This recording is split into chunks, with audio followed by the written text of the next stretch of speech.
수술하는 외과 의사가 되고 싶다는 생각을 가지고 있어서 대부분 뭔가를 꺼내서 없애는 수술인데 유일하게 만드는 과가 성형외과죠. 재밌다고 생각을 했고 몸이 예쁜 사람 좋더라고요. 실제로 수술하고 나서 부부간의 관계도 좋아지고 사명감을 많이 느끼고 있습니다. 여러분 안녕하세요. 성형외과 전문의 김결희입니다.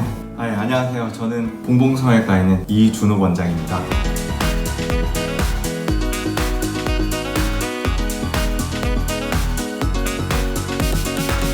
성형외과를 하게 된 계기는 그냥 수술하는 외과 의사가 되고 싶다는 생각을 가지고 있었어요. 먼저 외과 쪽으로 이제 크게 선택을 했었고요. 수술하는 과는 대부분 뭔가를 꺼내서 없애는 수술인데 유일하게 만드는 과가 성형외과죠. 그게 참 재밌다는 생각을 많이 했어요. 그거 자체가 좀 재밌다고 생각을 했고 또 그 당시도 경쟁이 좀 치열했지만 어떻게 운이 좋아서 어떻게 들어가셨어요, 선생님? 저는 힘이 좋을 것 같아서 들어갔어요. 힘? 네, 힘. 교통사고 날 때 안면 이제 얼굴 외상 환자분들이 많아가지고 그거를 하기 위해서는 이제 체력적으로 튼튼한 사람이 그쵸. 필요했군요. 잘 버티는 무조건 잘 버티는 뭐 일주일에 한 10시간 자도 좀비처럼 이제 일할 수 있는 의대 다닐 때 그 동아리가 그림을 그렸어요. 미술을 하면서 유럽에 배낭여행 가서 박물관에 가보니까 되게 미술에 조각이 되게 많더라고요. 그래서 그거를 보면서 아 이게 뷰티라는 게 이런 거구나. 미켈란젤로 좀 되게 좋아했어요.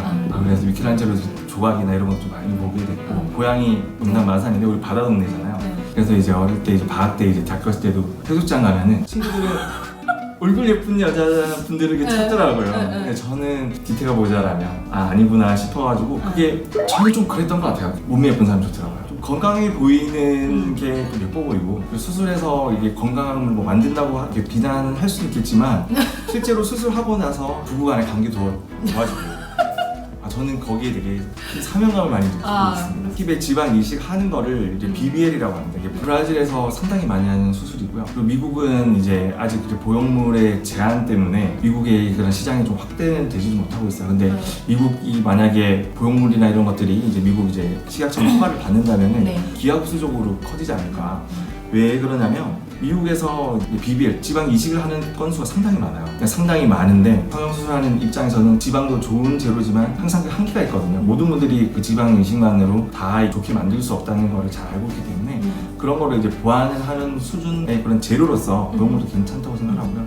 그 해결되면 수요도 많이 늘어나지 않을까 싶어요. 엉덩이 확대술은 두 가지가 있죠. 지방을 이용하는 것, 보형물을 이용하는 것인데 BBL은 특히나 지방을 이용하는 거고요. 미국에서도 상당히 좀 각광받고 있다고 하는데 그게 어렵기도 하고 이게 왜 그러냐면 이게 넣는 거 플러스 빼야 되니까 그러니까 지방 흡입도 해야 되고 지방 이식도 해야 되니까 좀 눈 쌍꺼풀술만큼 이게 상세하거나 그런 치밀한 조작은 하진 않지만 노하우와 어려움이 좀 있는 수술입니다. 한국, 중국, 일본, 동남아시아, 아시아권에 있는 여성분들은 이게 가슴 성형 수술 하시고 싶다고 하시는 분들 대부분 스킨이 아주 되게 말랐어요. 그래서 이제 가슴 수술을 하게 되면은 그 전에는 몰랐는데 옷을 입으면은 이제 디테가 부족한 거예요. 이제 얼마 전에 뉴스에 나왔는데 한국에서 가장 많이 팔리는 브라의 사이즈가 이제 C컵이 된다고 하더라고요. 그렇다는 거는 그 반대로 상체가 이제 커졌으니까 하체에 이제 비율을 맞춰야 되는데 예전에는 이제 힙업에 대한 관심이 없었다가 이제 가슴 성형 수술이 많이 대중화되면서 이제 관심이 조금 더 돌아가는 거죠. 가슴 성형을 하시는 분들 실제로 힙업에 대해서 좀 관심을 좀 많이 가지시고요. 가슴 수술 하시고 나서 이제 힙업 수술하시는 분도 있고 심지어 한 번에 하시는 분도 있습니다. 많이 물어보신 질문이에요. 이게 보형물이 어디 들어가냐면은 여기 들어갑니다.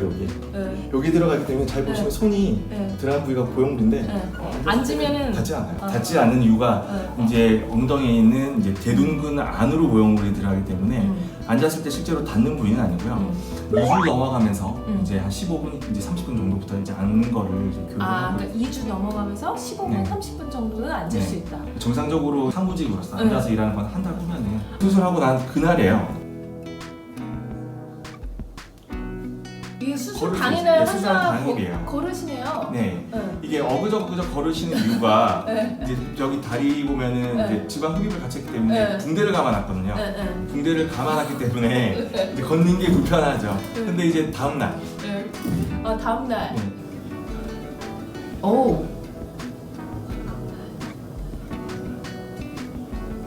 그리고 일주일 후면은 그냥 편하게 걸을 수 있습니다.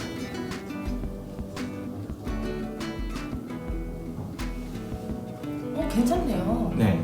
약간 다리가 이제 약간 쥐가 난 듯한 느낌, 혹은 이제 엉덩이가 뻐근한 느낌이 있는 거 외에는 뭐 통증도 일주일차 되면 거의 없고요. 그리고 일상생활 하는데 큰 무리가 없어요. 앉았다 스쿼트도 할 수 있네요? 네. 보통 이제 한 2주 이내에는 한 30분 이상 걷는 거를 권장하지는 않습니다. 아 그래요? 네. 그래서 이런 생활이 가능하기 때문에 네.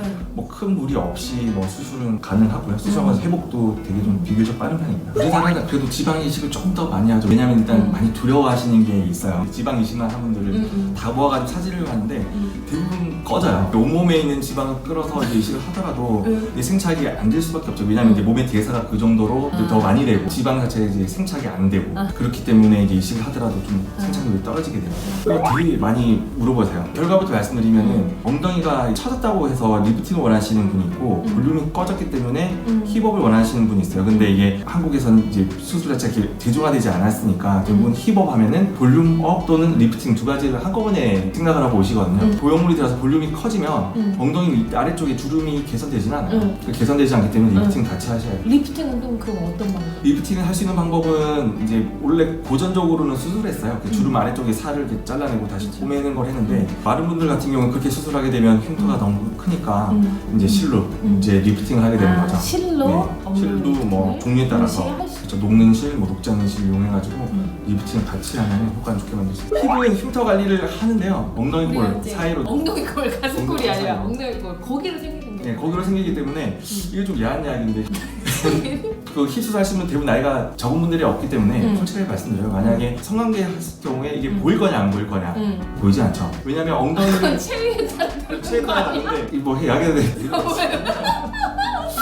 뭐 그런 이야기도 합니다. 뭔지, 이제 뭐 후배를 했을 경우에 응. 상체 각도가 90도 이상 숙여지면 보이겠지만 그게 아닌 이상 보여지지 않아요. 엉덩이가 이렇게 완전 이렇게 벌어져야 되거든요. 그런 상담시에 그런 얘기도 해주세요? 해줘요. 아 그거 사실은 그렇죠. 솔직하게 다 말씀드려요. 그렇죠, 그렇죠. 힙 수술하는 부위가 네. 코 수술할 때 진피지방 떼는 부위랑 똑같거든요. 네. 그렇기 때문에 제가 진피지방 뗐던 분들도 힙 수술을 좀 많이 했었는데 그거보다 흉터가 덜 남아요. 그 부위를 어떻게 봉합을 하느냐가 이제 차이가 날 수밖에 없고요. 가슴 수술하고도 똑같은데 이거 어떻게 관리하느냐에 따라 다릅니다.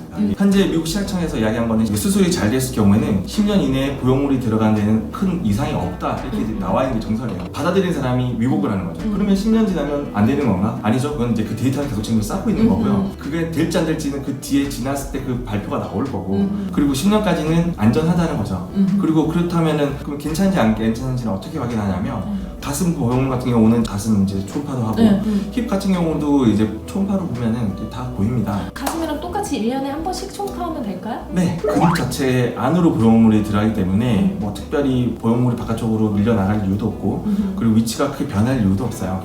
힙업해서 가장 큰 보형물을 넣어본 거는 260cc 정도거든요.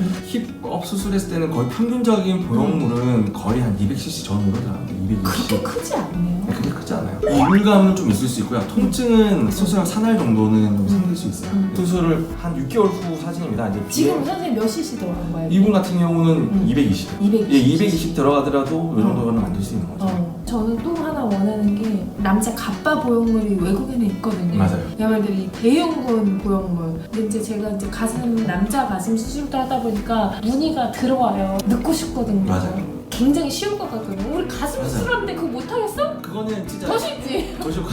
근데 보형물을 쓸 수가 없습니다. 우리나라에서 아직 허가가 안 나가지고. 그래서 되게 아쉬워요. 특정 보형물 회사 이렇게 브로셔를 봤는데 네. 보형물 종류 엄청 많아요. 남자 성기 이런 거. 아, 성게 말고요. 뭐 앵두 같은 거. 앵두가 뭐야? 앵두는 자존심 상하잖아요. 기왕이면 계란이라도. 계란 너무 크니까 뭐 메추리알.